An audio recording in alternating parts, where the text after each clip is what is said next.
ಶಸ್ತ್ರಸಜ್ಜಿತ ಸೈನಿಕರು, ಆಕಾಶದಲ್ಲಿ ನಿರಂತರವಾಗಿ ಗಸ್ತು ತಿರುಗ್ತಾ ಇರೋ ಹೆಲಿಕಾಪ್ಟರ್ಗಳು ಮತ್ತು ಸಮುದ್ರದಲ್ಲಿ ನಿಯೋಜಿಸಲಾದ 17 ಯುದ್ಧ ನೌಕೆಗಳು ಇವೆಲ್ಲವೂ ಕೂಡ ಒಂದು ದೇಶದ ಪ್ರಧಾನಿಯ ರಕ್ಷಣೆಗಾಗಿ ಅಥವಾ ಶತ್ರುಗಳ ದಾಳಿಯನ್ನು ಎದುರಿಸೋದಕ್ಕೆ ಅಂತ ನೀವು ಅಂದುಕೊಂಡಿದ್ರೆ ಅದು ತಪ್ಪು.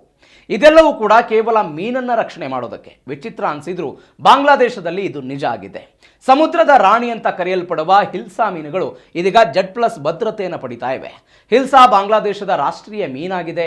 ಈ ಬೆಳ್ಳಿ ಬಣ್ಣದ ಮೀನು ತನ್ನ ರುಚಿಗೆ ವಿಶ್ವದಾದ್ಯಂತ ಹೆಸರುವಾಸಿಯಾಗಿದೆ. ವಿಶ್ವದ ಸುಮಾರು 70% ಹಿಲ್ಸಾ ಮೀನುಗಳು ಬಾಂಗ್ಲಾದೇಶದಿಂದಲೇ ಬರುತ್ತವೆ.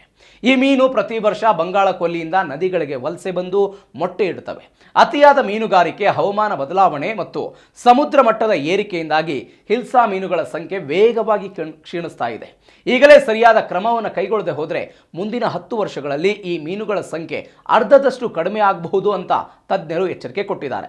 ಇದಕ್ಕಾಗಿಯೇ ಅಲ್ಲಿಯ ಸರ್ಕಾರ ಈ ಮೀನುಗಳ ಮೊಟ್ಟೆ ಇಡುವ ಸಮಯದಲ್ಲಿ ಮದರ್ ಹಿಲ್ಸಾ ಸಂರಕ್ಷಣಾ ಕಾರ್ಯಾಚರಣೆಗೆ ಇದನ್ನು ಪ್ರಾರಂಭಿಸಿದೆ.